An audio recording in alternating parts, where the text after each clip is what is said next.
para presentar a nombre propio y del senador Zoé Robledo Aburto un proyecto de decreto por el que se reforma y adiciona el artículo 11 constitucional.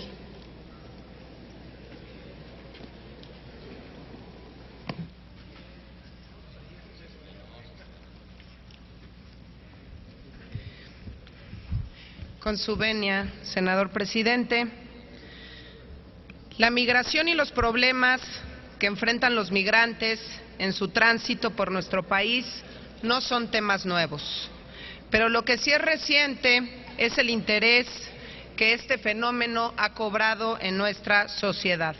Por un lado, gracias a la labor de los medios de comunicación, por otro lado, gracias a la labor de los albergues y las casas de asistencia que han puesto el dedo sobre la llaga. El fenómeno migratorio nos acompaña desde las raíces de nuestra historia como nación. Para muestra la fundación de Tenochtitlán por pobladores que provenían del norte. A mediados de 1500, el impacto cultural de la Nao de China entre Filipinas y México. En 1810, cuando Miguel Hidalgo consagraba los ideales de igualdad, libertad y justicia, el 2% de la población, según algunos historiadores, provenía de África y trabajaban como esclavos. Por eso, no extraña que la Constitución de 1857 ya hablara de establecer un gobierno respetuoso de los derechos del hombre. En 1918, Venustiano Carranza promovía la equivalencia de derechos de nacionales y extranjeros ante las leyes como parte de la política internacional de México. Y las dos grandes contradicciones que tenemos son: la primera, que a pesar de tener esta enorme carga histórica, seguimos sin saldar la deuda con las personas migrantes. Y segunda, necesitamos actuar con congruencia. Si pedimos que en Estados Unidos se trate bien a nuestros connacionales, tenemos antes que demostrar que aquí se trata dignamente a quienes se ven obligados por necesidad a abandonar sus hogares. En diciembre se cumplen 65 años de la aprobación de la Declaración Universal de los Derechos Humanos que México firmó junto con 50 países más integrantes de la ONU. Desde entonces se han celebrado una gran cantidad de tratados y convenciones a favor de la igualdad y la no discriminación. Por lo menos 8 para prevenir, sancionar y erradicar prácticas que atenten contra los derechos humanos. Nunca en nuestra Constitución se ha hablado de los derechos de los migrantes. Se habla de manera general de los derechos que tenemos todos, lo que parecería adecuado, pero se pierde de vista el enorme impacto que tendría el elevar a rango constitucional los derechos de los migrantes nacionales y extranjeros, porque no es un tema menor. Conocemos por información de organizaciones no gubernamentales que el año pasado transitaron por nuestro país 400,000 personas y que la Comisión Nacional de los Derechos Humanos brindó atención por su condición de vulnerabilidad y por violaciones a cerca de 70,000 de ellos. Desde el punto de vista económico, los ingresos que obtiene el país por remesas de los mexicanos migrantes que van y vienen de Estados Unidos equivalen a los ingresos petroleros y alcanzan el 27% del capital invertido en las microempresas. Si comparamos este fenómeno con la trata de personas que afecta, según estimaciones de UNICEF, a 16,000 menores de edad en México, o con las casi 1,800 personas víctimas de secuestro al año, podemos darnos cuenta del tamaño del reto que representa la migración y que no está recibiendo la atención debida. Quiero compartirles parte de la propuesta de esta iniciativa y primero sería poder incluir en la Constitución, desde una visión humanista y coherente con los tratados multilaterales que tenemos firmados, el reconocimiento de los derechos de las personas migrantes. Segundo, establecer la obligación a los 3 niveles de gobierno para que se coordinen en la atención y protección a este grupo vulnerable.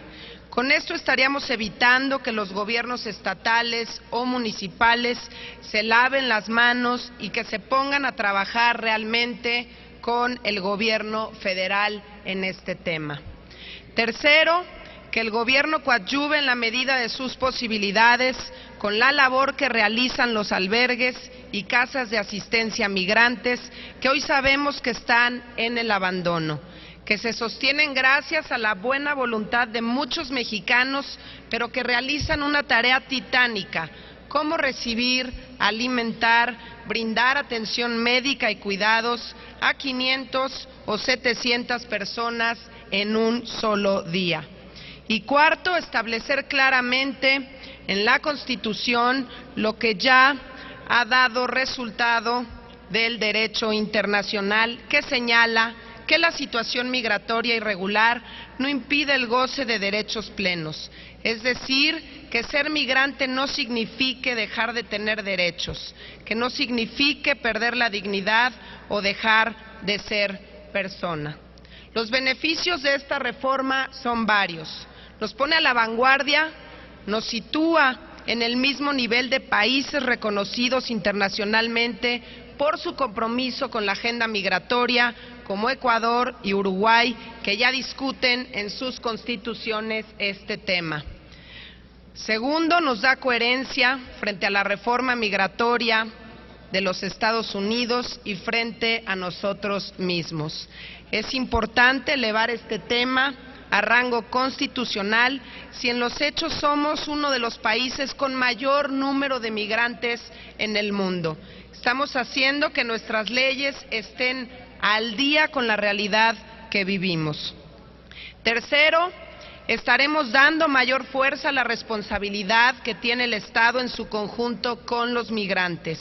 Vamos a llenar el vacío que hoy provoca que los estados le echen la bolita al gobierno federal, y ya es hora de dejar de tapar el sol con un dedo. Buscamos que se actúe de manera solidaria con los albergues y casas de asistencia que están haciendo lo que las autoridades no pueden o no quieren. Si se invierten 1.900 millones de pesos al año en el Instituto Nacional de Migración para sostener todo un aparato dedicado a detener y deportar personas, ¿por qué no pensar en reorientar el gasto para ayuda de tipo humanitaria? Que no sería una carga si suponemos que un albergue gasta en promedio 6,000 pesos al día atendiendo casi a 800 personas. Personas que lo que menos quieren es quedarse en México, sino que lo que buscan es cruzar a la frontera. Y si son deportados, es muy probable que lo vuelvan a intentar. Y por último, estaremos destacando que dentro del universo de personas migrantes hay algunos grupos más vulnerables que otros, como lo son las niñas y los niños, los menores no acompañados, las mujeres, los indígenas, los adultos mayores, por ser los grupos de mayor riesgo de violaciones por parte de la delincuencia organizada y de las autoridades corruptas.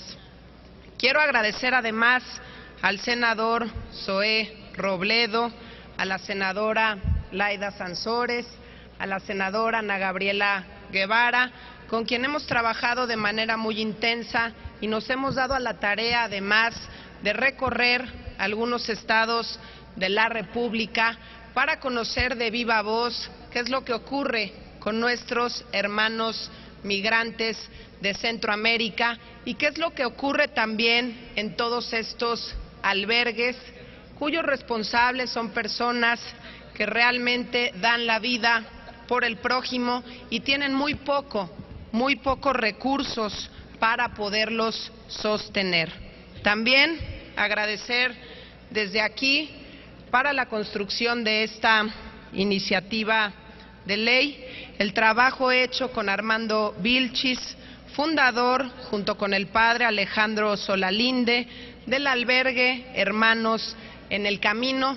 Con los dos pudimos y hacemos hoy realidad el estar presentando esta iniciativa de ley. Y también va muy de la mano con lo que mi compañera, la senadora Gabriela Cuevas, está preparando también de reformas a este mismo artículo, el artículo 11 constitucional, porque lo que se requiere en este Senado de la República son muchas voces, lograr 128 voces a favor de los migrantes y que estemos impulsando iniciativas de ley juntos y que hagamos lo necesario para tener los exhortos al gobierno federal y a los gobiernos estatales para que este tema se convierta en agenda prioritaria de este Senado de la República. Es cuanto, senador presidente. Gracias. Senador, por favor. Sonido en el escaño, por favor. Senador Robles. Gracias. Solo para rogarle si puede solicitarle a la senadora Mariana y al senador Zoé si nos podemos nosotros suscribir esta importante iniciativa. Senador, ¿en el mismo sentido? Sí, en el mismo sentido, para los mismos efectos. Suscribimos la iniciativa. Senadora, ¿está de acuerdo que tome nota la Secretaría de todos y cada uno de los senadores que lo quieren suscribir con usted? Muchas gracias. Túrnese a las Comisiones Unidas de Puntos Constitucionales y de Estudios Legislativos primero.